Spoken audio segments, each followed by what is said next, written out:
of absence from Garth, and that we have an apology for lateness. Jackie will be with us at 11 o'clock.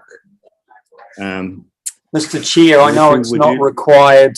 I know it's not required, but Councillor Patterson who normally comes, did just apologise that he won't be here. He's on his way to Palmerston North for the Local Government New Zealand conference. So. Right, hopefully not by taxi like the Invercargill mayor. Poor joke. Right, Ruku, would you like to offer us a karaka here? Yes. To begin. Morena tātai, nau mai ki tēnei hui I tēnei wā, me nui tātai. He honore, he karoria ki te atua, he maunga rongo ki te whenua, he whakaaro pai ki ngā tangata katoa, ake, amene. Amene. Amen. Ruku, thank you for that. Confirmation and status of the agenda. Do we have any further items that we would like to add to it? If not, yeah. Sorry, No, we David. do. Sorry, Gavin. I'll let Carol go first and then I'll go after Carol. All David, right. Hi, Carol. good morning. Could we just add insurance, please, to PEX? The second to last item. Sorry, I didn't hear that. If we could add insurance, please, to the PEX. I've just flipped you an email on it only about 5 minutes ago. Right. And it's within the open agenda. No. Please. Public excluded, David. Oh, okay. All right. Carol, you'll remind me if I forget by the time we get there. Thank you for that. Any further items to add to the agenda? Mr. Chair, I'd like to raise the water submission to the Water Services Entities Bill, which Yes. I've been in discussions with councillors about, and I'd just like to go through and have a general discussion with the board about that. Right. Which part of the agenda would you like to do that in, Gavin? Open. Open. Right. David, it's probably appropriate when that agenda item comes up that I excuse myself from the discussion. Okay. All right. We'll note that. Can I just Right, double any- check, Mr. Chair? Matt, Yes. do we still have a quorum? Yes, you do. Can't hear you, Matt, sorry. Yes, you do. Okay, thank you. Right. So my suggestion, Mr. Chair, would be that we go through the open agenda, we leave that item, we complete the public excluded, and then we can come back to that item at the end and Ruku can leave to save her time. And then we can just deal with that, the submission at the end, right at the All end. right. Does that make No, that's sense, Matt? excellent. Yes, it does. Thank you. All right. And Ruku, I presume you're quite comfortable with that. Yes, yeah. All right. With that, then I'm happy to, if there's no further additions or amendments to the minutes, then I'm happy to move confirmation and status of agenda. Someone second? Right, Ruku, all in favour? Aye. Aye. Disclosures of interest are noted there. Are there, apart from the normal one, Ruku, from you, are there any, and what you've advised us earlier, are there any additional changes to the disclosures of interest? If not, can I have a, then again, I will move that that the Water Governance Board receives the register of interests. Have I got a seconder? I'll second it, Mr. Chair. Seconded by Gavin. All in favour? Aye. Aye. Moved. All right, confirmation of the minutes. They've been circulated. That's the meeting on the 7th of June. Are there any further amendments or changes required? Nothing If from me. not, okay. Can someone move acceptance, confirmation of the minutes as a true and correct record? Happy to move it, Mr. Chair. Great. seconded by Mhm. Ruku. All in favour, aye. Carried. Yep. That brings us then to the actions arising. Carol, do you want to take us through those? Certainly. So the first one on the Huntley wastewater treatment plant. So Councillor Woodkey has started work on that. I have pushed that out to September to come back to the board if there is more work to do in that space. The second item, the board meeting with Ngā Muka. So we have 2 dates. We have a site visit planned for the 10th of August. That is with the participants of the Te Kaupara Wastewater Consultation Group. It's basically the site visit that we had set up to occur in January, but unfortunately had to postpone when we went into the red traffic light.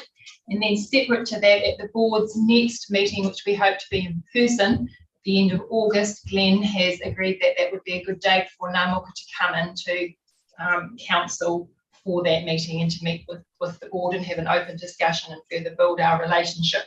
So we will just need to have a think about what agenda items we might like to include, and that should provide them some more detail. Excellent. And equally seek any advice from Namuku as to what they would like to discuss with us. Mr. Chair, it will be a wider meeting. It will include other mana whenua, Yeah, such as Wahi Whanui, and also,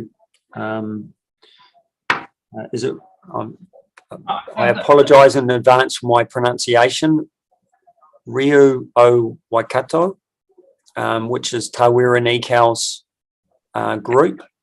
It will include them as well. And I've encouraged that with Ngā Muka because they raised it, and I feel that we want to be open and transparent and engage with all mana whenua groups excellent. if appropriate. So, yeah. Aye. Thank you for that. And equally, Gavin, thanks for the being proactive and communicating in the emails that you've copied to us as we work to set this up. Yep. Any other comments in relation to that item? I think it'd be helpful for us if we could have perhaps just a short note with just with some brief details on around regarding each of the groups that are likely to be at that meeting and who will likely be there. I would certainly find that helpful. Any further comments on that agenda item? Just one minor point. If not, Carol, back No, to you. Sorry, Mr. David. Chair. Can you, Oh, yeah. Gavin, I just note in one of your Hello. emails. Can you hear me? No. We can hear you. I'm not sure whether David can. Oh, David, can you hear us? He's frozen, I think. yeah. Okay, looks like he'll come back in. I just wanted to get a sense, Can Gavin. you hear me? Okay, I- look, I'm going to try moving to see whether.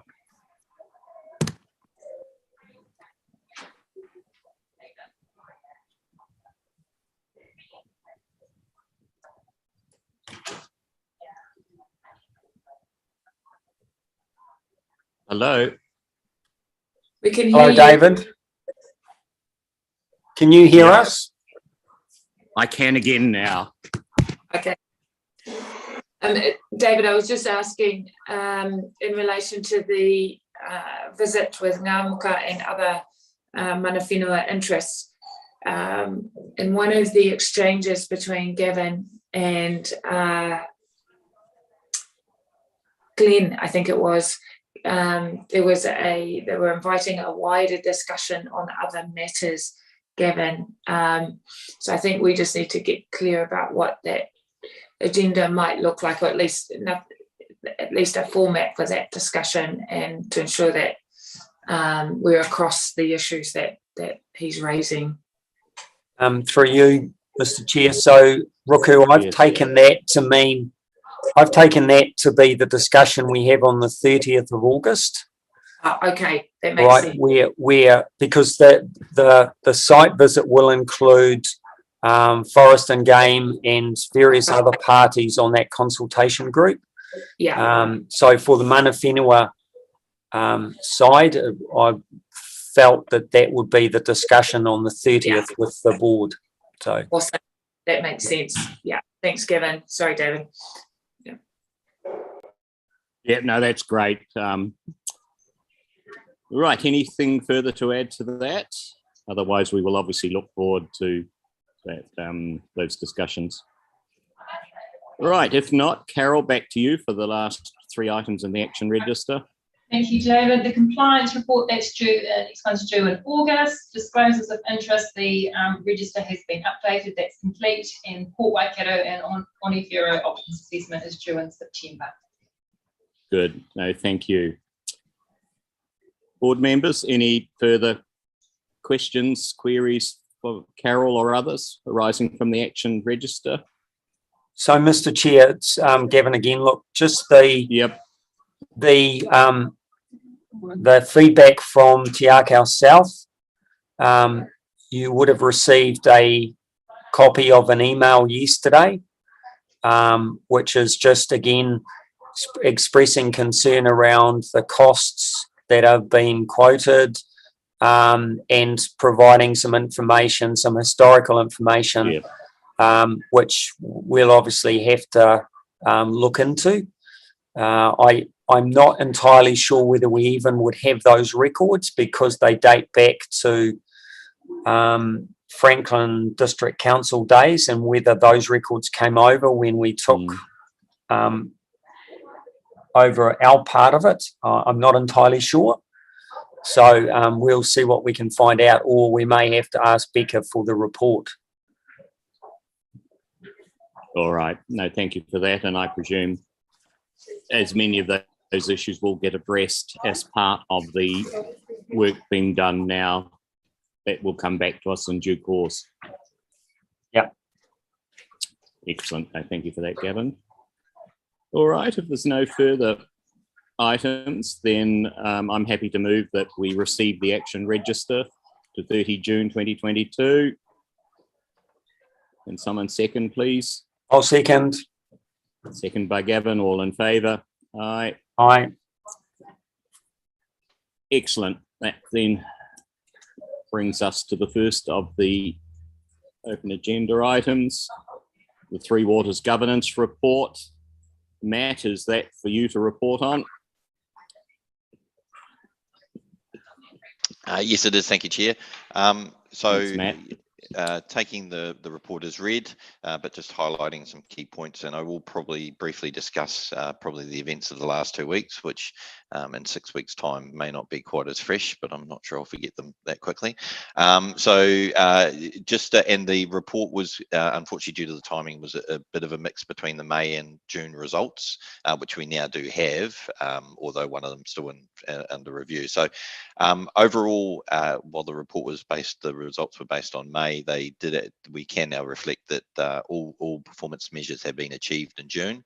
There is one compliance measure in relation to water supply, which is just being investigated due to a reporting document, a sensor error, and that's around water quality at Raglan. But once we have confirmation of that, the outcome of that, I'll update everyone. Just a key point, obviously, we did complete the impact health and safety report, but we'll talk to that later. But that was quite a positive outcome. We did have recently John Lamont visit Waikato and do a walk of some plants, focused primarily on health and safety. So that was very welcome, and some good outcomes came from that that we'll be implementing. Nothing significant, but certainly identified some areas we can improve on. We did, I think, briefly discuss the break-in at Huntly at the last meeting, but we had the break-in at the Huntly water plant, which we identified really does appear to be associated with people attempting to get drug paraphernalia or equipment for drug manufacture, we believe. They were interrupted by the alarms on site, but we have since then also improved the security on site, and we do have some other activities around fencing, etc., that we'll be looking to do just to, again, secure the site. A brief update on the SCADA implementation. So that has been underway now for about a month, and that's going fairly well. We're still on track for the 3rd of August target date that we've committed to, and that will be to transfer all the SCADA systems from the current server systems over to Watercare. The reservoir cleaning, so the Central District's reservoir cleaning and assessment of the steel reservoirs has been completed, and there were no significant issues with the reservoir, which was quite positive. And we will now be moving on to the Huntley reservoir, which is the one that we've identified has a hole at the moment. So there will obviously be some corrective works required there, but it was good to have one reservoir that didn't have any significant issues with it. And obviously we'll be looking at the ongoing maintenance of those to ensure now that the cathodic protection and other elements are in place, we should have less issues. Complex meters are continuing. We're nearing completion of that activity, just a few outstanding. Backflow devices, we talked about a few meetings ago, the requirement to test all backflow devices annually. So that's well progressed now. And one positive is the number of backflows that have required repairs is probably less than we assessed, considering some of them haven't been tested for quite a long time. So we're tracking currently at around 5%. If that continues in that way, that's a positive reduction in possible costs of that testing. And just a brief update on the Te Kauwhata project. So we had the first slab poured in early June. I can confirm the second slab for the project has now been poured as well. So that was done just last week. But obviously we'll be talking more about that project later in the meeting. But other than that, happy to take any questions around the report. Thanks, Matt. Very comprehensive, very good report. Open it for any comment or questions. Let's go around. Gavin, from your perspective. Mine's terminology. So, Matt, you said target for the 3rd of August. I've heard deadline for the 3rd of August. I'll take deadline, Gavin. I'm comfortable with that. Yes, absolutely. Matt, your chair may be on holiday, but has an interest from afar. Absolutely. But in all seriousness, many thanks for the efforts to get this into place by that date. Right, Gavin, back to you. Anything further? No, I mean, I've got some comments around the health and safety audit, but that's the next report. So, yep. And equally so. Ruku. No, I'll just echo the chair's comments, Matt. Good report. Yeah. Lots of good progress. Year-to-date results on the KPIs, again, very good. I just had one minor question. I was just intrigued more than anything. The water installation, where is it here? Oh, the water meter installation, and we'll be taking action against 7, or council will actually be taking action against 7 of those properties. Is that because they just refuse to allow us in to install the water meters? No, in most of those cases, thankfully, it's absenteeism.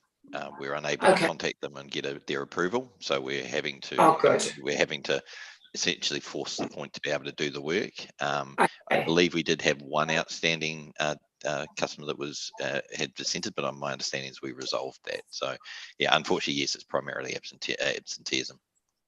That's good to know. Okay, cool. Thank you. So I'd like to add to that, so council will be issuing a public notice, which will give those property owners the opportunity to object if they want to, and it will go through a hearing, and the outcome of that hearing will determine whether we can go onto the private property to complete the works. No, thanks, Carol. All right. Sorry, Chair, just, I was also going to briefly mention, now that we've reviewed the report, the events of the last week and a half. We will talk about them in the coming meeting, undoubtedly, but it has been quite a challenging week and a half with some due to the heavy rainfall that we've experienced, resulting in quite difficult water treatment, and that resulted in a please conserve notice to Huntley and Ngaruawahia for a period of 5 days. And I'm happy to report that the water network production is now back to normal and operating as we'd like it to be. Another impact of that storm event was on the wastewater side due to the extensive flooding that occurred. So that had an immediate impact on a number of plants, in particular Raglan and Huntley. And the Raglan plant, we were required to discharge on the incoming tides to cope with the volume of wastewater and stormwater to a certain extent that was received at the plant. That continued on for a period of 5 days until we've now returned to normal, which is that we discharge only on the outgoing tide. We have also done some testing just to validate, which will be used for internal purposes more so, but just to validate the impact of that, so we can do some assessment of that. We're also managing an event at the Huntley wastewater treatment plant, working with the regional council due to extensive heavy flows there. That was initially due to the storm, but has subsequently been to the exceptionally high level of the river, which has infiltrated the network, and essentially the infiltration has overcome the network there and sent a significant amount of river water to the treatment plant, which has thankfully not, but almost overwhelmed the treatment plant. So that has required us to do a significant amount of bypass pumping, and unfortunately we're now currently pumping to a stream which neighbours the plant. Now the reason we're doing that is our consent does allow for the fact that if the stream infiltrates into the wetlands, and I will provide a lot more detail of this the next time, then we recognise that that's beyond our control, the stream level getting to such a point that it's infiltrated the wetlands, and at that point our consent allows for that to have occurred, for the discharge to have happened. We've notified the council, the regional council, and the council has notified stakeholders in the region, and we'll continue to monitor this and work with the regional council over the next few days. But it has been quite a significant event. Happy to take any questions on that, and we will talk a lot more about it, I'm sure, at the next meeting. No, thanks for that, Matt, and equally thank you both for the way in which Watercare has attended to those issues, and equally for keeping us advised over the past 2 to 3 weeks. It's obviously a challenging issue, and it's good to know that it's being managed as effectively as we're able to. Thank you, Chair. And yeah, I think probably the primary reference for me is the amazing work the team have done to manage the event as they have, and they've put a huge amount of effort in to try our best to minimise the event as much as possible and to get back to normal practices. Yeah, no, thanks for that, Matt, and please pass on and I'm sure the other members here would endorse my wish to pass on our grateful thanks for the way in which the events are being managed. Thank you. Mr. Chair, Mr. Chair, look, just from my point of view, I echo what you were saying. Look, it's these have been really extraordinary conditions where the rainfall has been so consistent and so heavy that it's really pushed things to the limit. It's not something we wanted. It's not something we wanted to have happen, but we've had to respond as best we can. And I know Keith quoted some figures to me around, I think it was, I'm trying to remember if it was, I think it was Huntley, Keith, where you talked about 250 litres per, was it litres? Yeah, so Matt's better with the numbers, but it was along the lines of 300 litres per second coming in and 300 litres per second coming in and 250 litres per second going out. So it was just more water coming into the plant than we could accommodate. And in actual fact, it looked like we were pumping the river. So we were never going to win. Yeah, no, absolutely. Thanks, Keith. So at the peak with the storm and the river combined, we were receiving around 520 to 530 cubes an hour for a plant that can cope with around 220 to discharge. And as Keith said, once we were away from the weather event, and it was mainly just the height of the river, that volume dropped down to around 350. So just to give you a ballpark of what that looks like, on a single day, we would normally receive around 2,000 cubic litres of waste at the plant. At the peak that we received was around 12,000, and there was certainly multiple days of 9,000 and in that range. So it's been a significant event. Yeah. Indeed. The question, of course, that comes to mind, is this the new normal? And if so, what impact does that have around design and work out in the future? I think that's a very, very good point, Mr. Chair, and it's something that we'll be considering, because if these events do become more regular, then the height of what we're doing and how it manages. So the ponds at the plant are dam ponds. So one of the significant risks was if they overtop, essentially the dam can give way, which would be a very significant event. So that's what we were trying to avoid and have done the best to. But yeah, as you said, if these type of events are going to occur more frequently, then we have to adjust to them. Yes, indeed. It's probably a conversation for another day once you've done your learnings coming out of the events as to what impact or what we need to be mindful of, not only for this plant, but for all of the plants going forward, particularly with our design work for new work. All right. Ruku, any observations in relation to weather and impact? No, I think you're spot on, David. This is this is the climate change lens that we need to start applying over design, over the system. So I can't think of any other way. Like I've been reflecting, like, do we, Matt, look at the NIWA weather forecasts and to help out? But with the volume that we were receiving, there's no way we'd have been able to potentially mitigate it. That's a great point, and we do absolutely monitor the weather. What it was actually was a compounding event of significant rainfall in June, which we coped with, but we just did not have the ability or the time to catch up before the next significant event. Right. Okay. All right. Okay, if there's no further comments, Matt, many thanks for the report, and equally, as I said earlier, to the whole team, particularly for the work over the last few weeks. I'm happy again to move that we receive the 3 Waters governance report. I see Ruku nodding. Second it. All in favour? Aye. Carry. Aye. That brings us to the health and safety audit. Again, Matt, I assume you will speak to it. We've read it. It's very comprehensive. It's good to see it undertaken. And I'm sure we've all got some observations to make on it, but I'll let you introduce it, Matt. Okay, thank you very much. Thank you very much. So we completed the impact report. You'll remember we used impact last week. So this assessment is essentially under the contract, just to ensure that all the activities that we're undertaking are in line with the view of the contract and what we're looking to achieve. As you'll be aware, we also do other audits throughout the year ourselves. So overall, the outcome of the audit was very positive, and again, taking it as read, the improvements across the areas that were assessed, or the results across the areas assessed, were very high.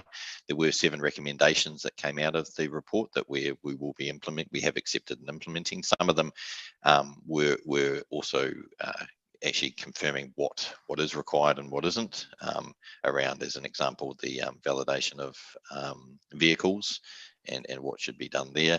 But overall, the report was well received and happily received. It was a good outcome, but there's always improvements. But happy to take any questions about the report. No, thanks for that. I'll open it up. Gavin, maybe you lead. Okay, so look, I think overall it's a good report, Matt, and I know that my team have obviously been right through it as well. I guess the one area that concerns me is the area around the vehicles. All right, and the fact that you aren't inspecting your vehicles that are out working. Now, can I just tell you, we were involved in a court case on exactly this issue, and it affected, we were the principal to a contract, and it was about the contract that we had. And so it's just something that I'm very conscious of.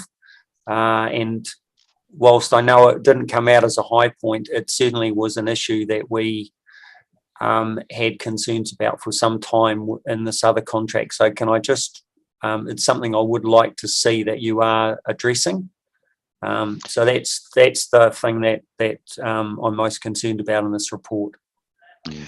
No, and I share the concern, and that element came out around the aspect that we do have procedures in place, but our view was they weren't being followed appropriately enough. And so really what's happened so far is a significant reinforcement of the requirements, especially when people were changing trucks and using somebody else's truck for a period, making sure they do full inspections prior to utilising the truck. But we will absolutely be reinforcing the safety precautions around before you get in a truck, you make sure it's fit for purpose and all the requirements are there. So no, I completely appreciate and agree with the point. Thank you. Thanks, Matt. Ruku?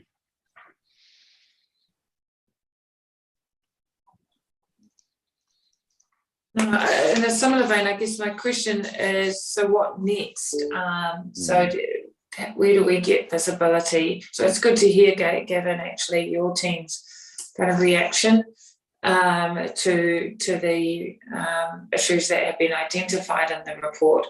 But I'm quite keen now to understand, well, one, I guess, does management accept these findings, and what are we going to do about it, and the time frame? No, thank you. So yes, we have accepted the recommendations. As I said, some of them were the context behind what the issues were. So it wasn't necessarily that there weren't processes in place, but it was whether they were being followed appropriately. The example with the vehicle is actually ensuring that we have records of those inspections going forward. So there's activities like that that are already underway. But what I can do is certainly by the next a governance board meeting, by which point all the recommendations would have been assessed and actions implemented. I can provide an update just to explain where we're at, but I don't expect we won't be waiting 6 weeks for this. We're working on it now. Yeah, no, great, thank you. I think goes directly to the point Gavin was raising, particularly around the vehicles. I think we'll need to get some comfort on that sooner rather than later. Absolutely. Thank you. Thanks for that, Ruku.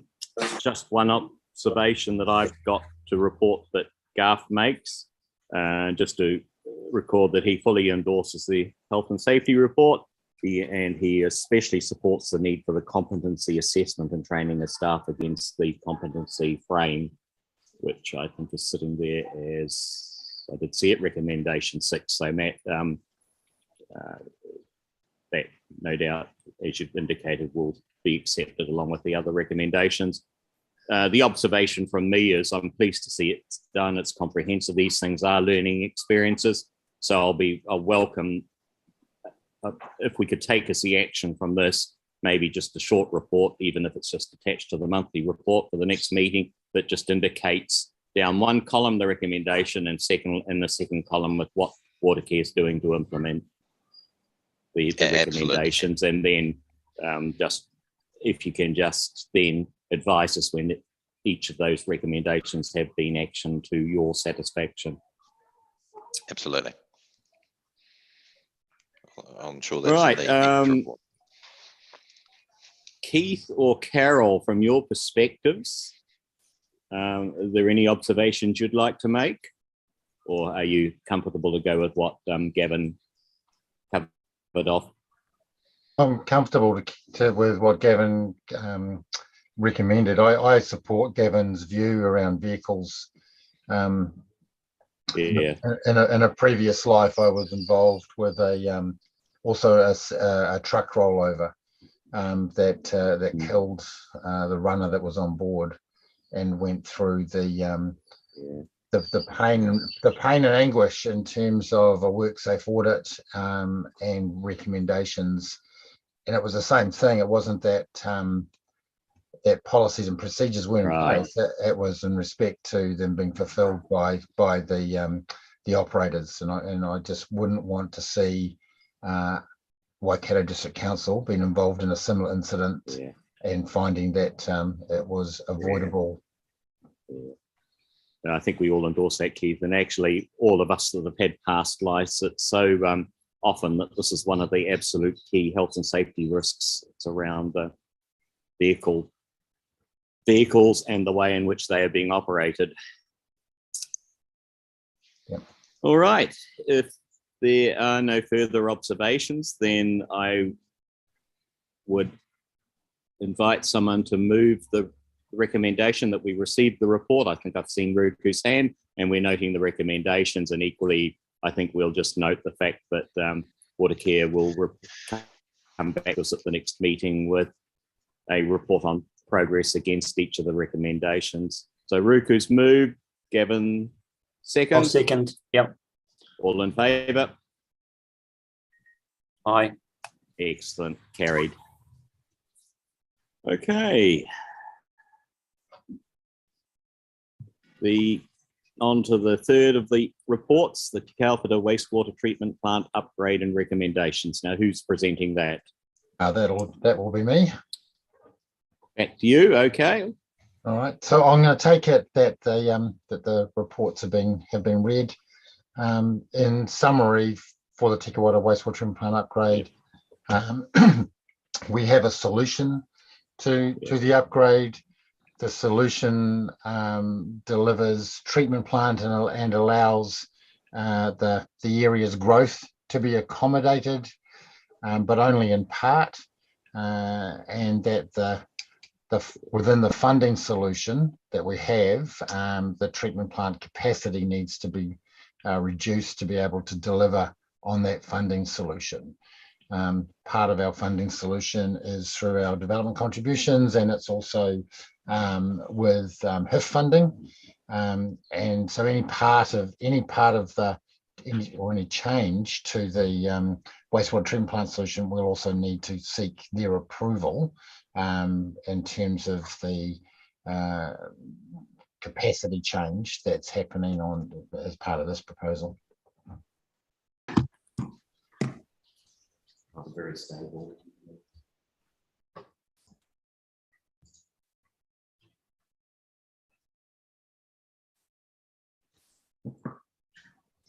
Mr. Chair, if I can add to Keith's comments. So just sorry there, guys. I totally lost internet there, but I think I'm back with you now. Yep. So I guess just to recap, then we can build a plant that'll meet environmental outcomes and requirements. Within the funding cap, we've got limitations. So the plant's capacity is less than originally anticipated. One thing I didn't say, but it's within the report, of course, is that the importance to continue is in relation to the relationships that we hold. So we've got water governor, we've got regional council requirement in terms of compliance by end of this year. That relationship and outcome is key, particularly if we're going to proceed with the Huntly wastewater treatment plant, and acknowledging that plant is also in need of upgrade, and compliance requirements will be significant as it needs to incorporate the Sleepyhead development. We also have outcomes in relation to Ngā Muka. We've got obligations in terms of the betterment of the lake, and we've made commitments in relation to it. So in terms of the plant will deliver on those. The initial upgrade will deliver on those environmental outcomes and those commitments, but it's very likely that we'll need to make another investment shortly thereafter to continue that with the upgrade of that plant. Understand. Right, Gavin, I think you were about to make a comment. Yeah, Mr. Chair. So look, this is not it's not an ideal outcome. We had hoped that we would have the full plant upgrade accommodated through the funding we had. That isn't the case, but I don't believe stopping is an option for many reasons. Firstly, because it means we won't meet the environmental requirements we have. We won't be addressing the improvements that we set out and have talked to Mana Whenua and the community group around. Community liaison group around. Equally, it will not It will cause us problems in a lot of other areas as well, because it means we won't be honouring the commitments we've made. We have briefed the mayor and some councillors around us, and they are comfortable with the process that we have outlined here, on the understanding, of course, that we need to go back to Ministry for Housing and Urban Development to get a sign-off that the funding we've secured from the HIF funding will be honoured under these terms. Our feeling is we believe it will, but we need to go and have that conversation. So that's really the next important piece. No, thank you for that. Ruku, any observations, comments? I must admit, I do get a little bit confused with these two papers. And I wasn't really sure what the ask was. So we've got, as part of the ask to release 7.85 million from the LTP, is that to fund this revised program, or? Yeah, it's releasing the funding that's available within the LTP to deliver on the wastewater treatment plant upgrade. So the funding solutions there, it's not the entire 7.5 delivers part of the program. The funding provides another component of that. And we can't give in, it's probably a stretch, but you know, this new Three Waters funding, we can't use any of that. I'm just mindful we've got a site visit on the 12th of August with the key stakeholders. I mean, it's good that we can continue with part of the upgrade. Is that right, Keith? We'll do part of it, or are we going to? There's two parts. There's a growth piece, and then but the upgrade is really just to get us to 2024, I think it is. Is that right? Yeah, so we'll deliver with this upgrade. We'll be able to deliver on our compliance obligations and meet part of the growth aspirations.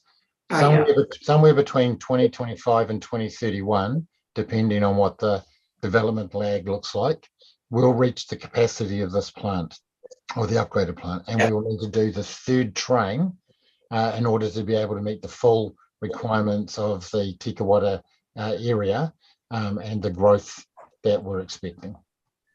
Yeah, okay. So the constraint here from what we had originally proposed is the funding and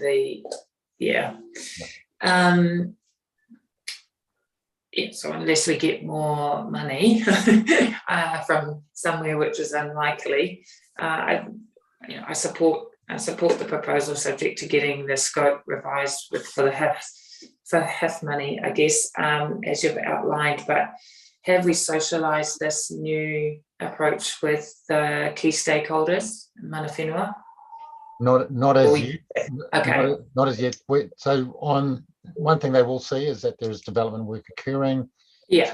Two is that this plant will still meet their outcomes, and and from our perspective, the commitments were made are the commitments we will meet.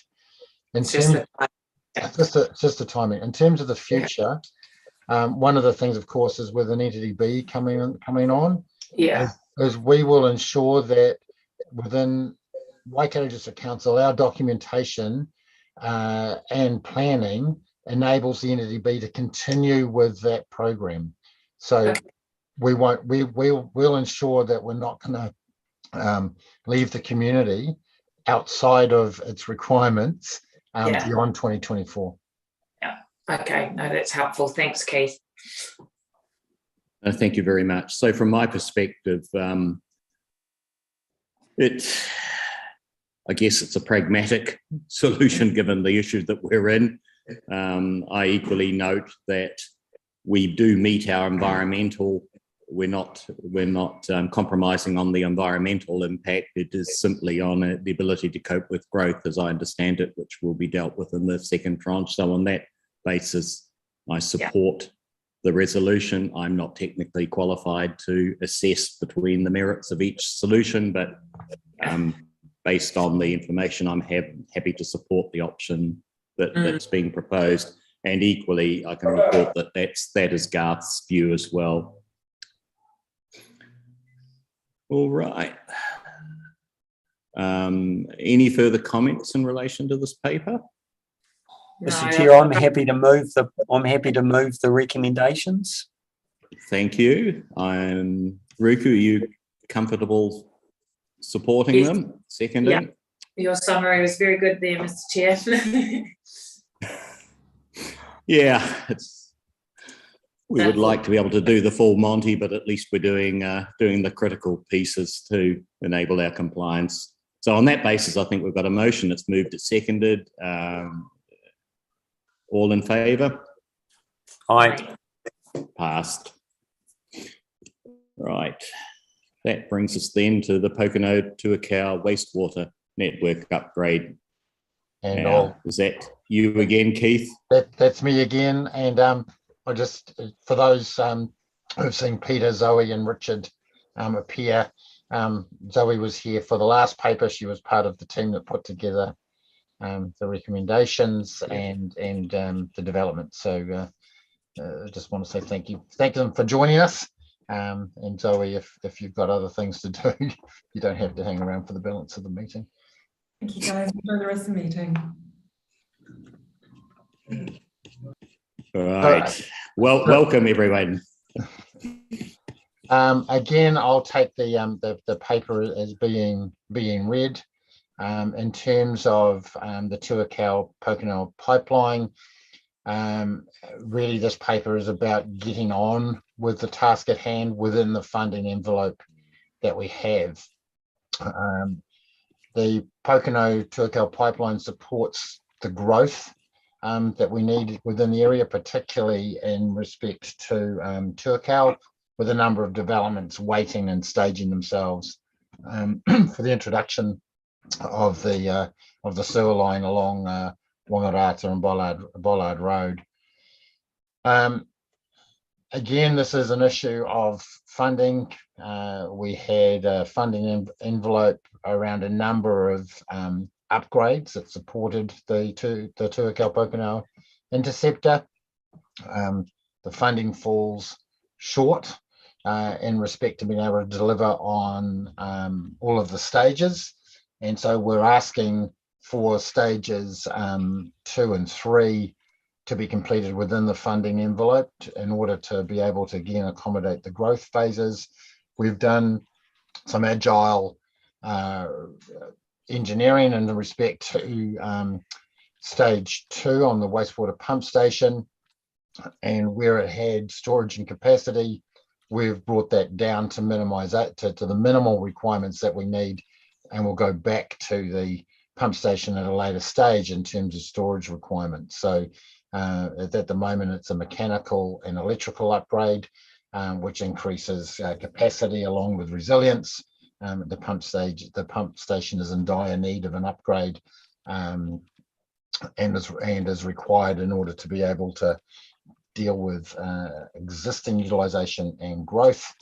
The gravity trunk sewer from along Wangaratta Rail to Bollard Road initially serves that, there's a triangle there in terms of the business development area, and increases capacity of Market Street Pump Station to Pokeno, and then back to the wastewater treatment plant in Pukekohe. And I think that's probably the main points, is that it is. Thank you for that, Keith.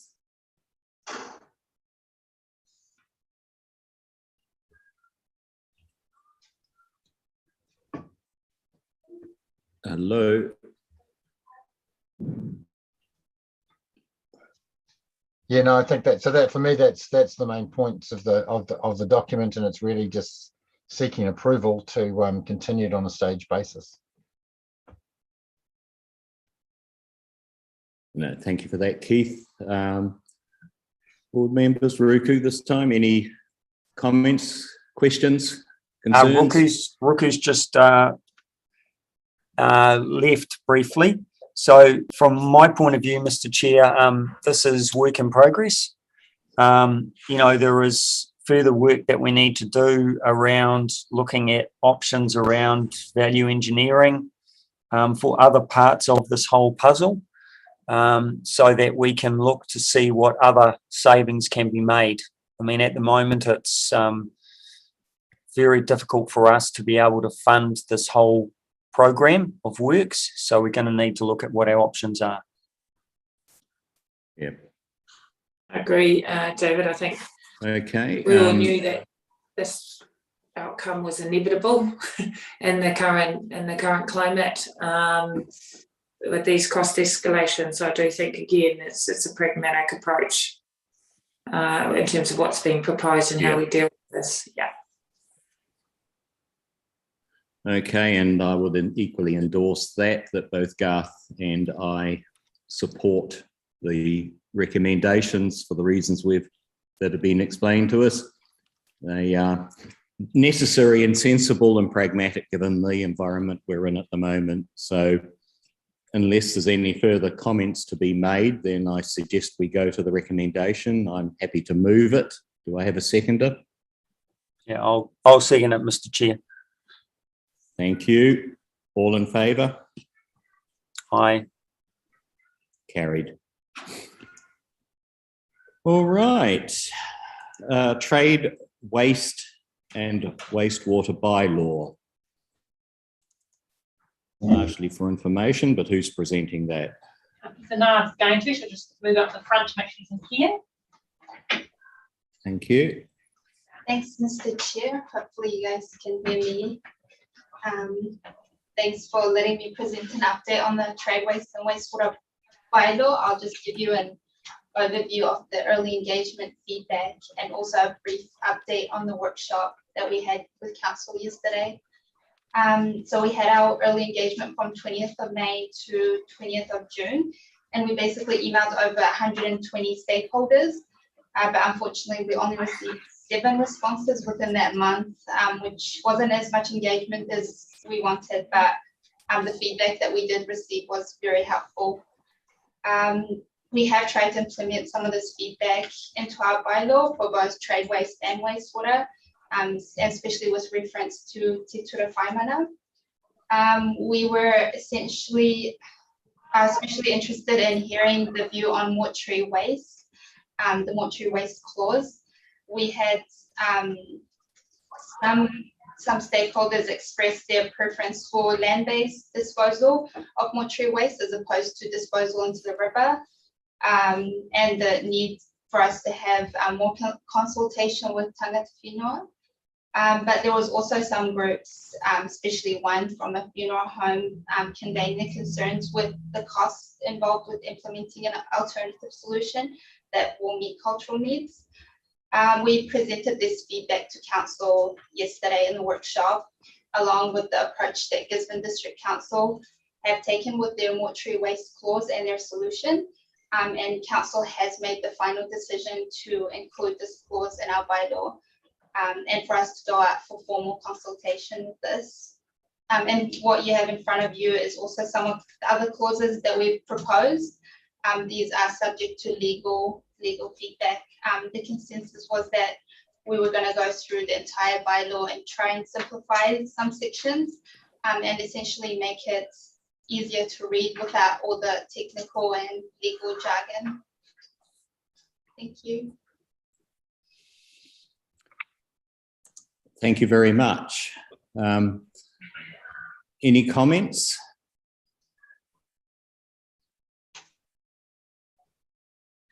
No, just David, for me, I guess it just goes through its process, right? Yeah, and I'm glad it's you, not me.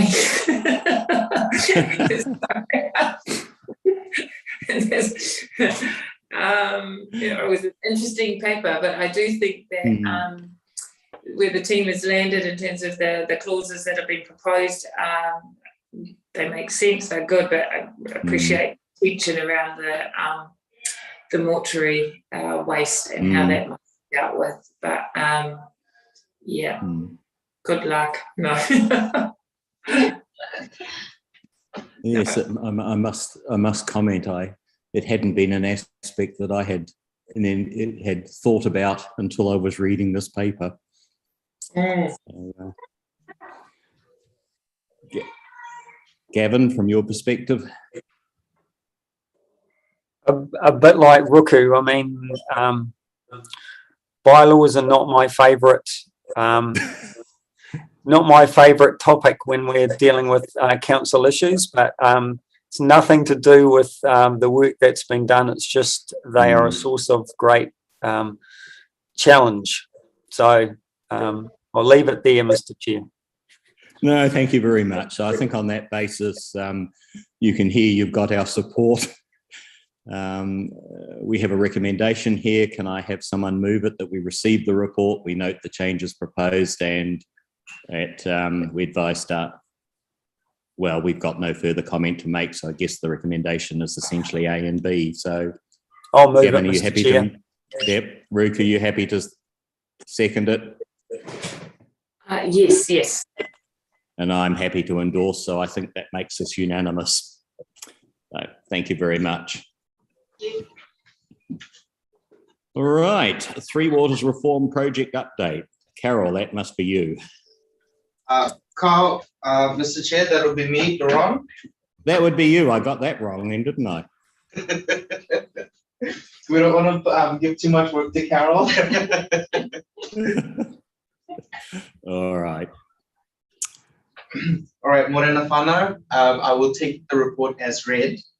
So in the open agenda, specific references to the Water Service Entities Bill are made. Now, the purpose of this bill is to establish the 4 water services entities across Aotearoa, New Zealand. This bill will go to provide their objectives of the water service entities, their functions, service delivery areas, and governance arrangements. Submissions on the bill close in 3 days, so that's on the 22nd of July. And it is unlikely that council will be making a submission, from my understanding. Sorry, the council will be making a submission. Gavin is leading the submission, and we'll be seeking feedback from councillors and staff at the moment. Oh, awesome. That's good. Thanks, Keith. Now, on the asset management working group, council had expressed interest in this opportunity. However, nominations have been made both from Waipa District Council and Hamilton City Council. So our view is that Waikato Region's needs will be represented quite well in the asset management working group. And yeah, if there are any questions, I'd be happy to take it for comments. Thank you very much for that. Open it up for any questions. Gavin, start with you. Or any further comment? I haven't got any further comment, Mr. Chair. I think it's a good report that covers exactly what's happening. So yeah. Okay, thank you, Ruku. Noting your involvement in the area. Nothing from me. Thanks, Sadie. Right, and my only observation is it just continues to be time consuming in terms of staff when I look at that asset management working group and the number of staff that's required and the time that's being involved in this. So apart from that, just appreciate continuing to receive the updates on the passage of the bill and in fact the implementation of the initiatives. So with that, we come to the recommendation. Mr. Chair, sorry, and Mr. Chair, just that the work is ongoing. Mr. Chair, just before we do that, just something that has just come to light is recognition by government around the amount of work that councils are having to do in order to through this transition process. And so the Associate Minister of Local Government is announced, I think at 10:30, funding of 44 million to be distributed to the councils over the next year to assist with the transition costs and the amount of time and effort that's going into meeting all the DIA requirements. In our case, that amounts to just under 800,000. And I understand it will be paid in 4 quarterly instalments of 200,000 each. It's subject to us completing a funding statement or funding agreement, which we haven't seen yet, but which I'm sure will be due out very soon. And that's the latest information I have, Mr. Chair. No, thank you for that. And I'm sure it'll be most welcome given the time and cost and involvement on all your staff. Right, we have a recommendation there. I'm happy to move it. We receive and note the report. Gavin, are you comfortable to second? Yep. I'll second, Mr. Chair. Yep. And note that that has passed. I think that brings us to the end of the open agenda items. Can I move the normal resolution for exclusion of the public to go into the public excluded, noting the Watercare Services members that will be part of that public excluded meeting? I'm happy to move. Mr. Chair, I'll second. Second? Yep. Second? I'll All in second, favour? Mr. Chair. Yep. Thank you.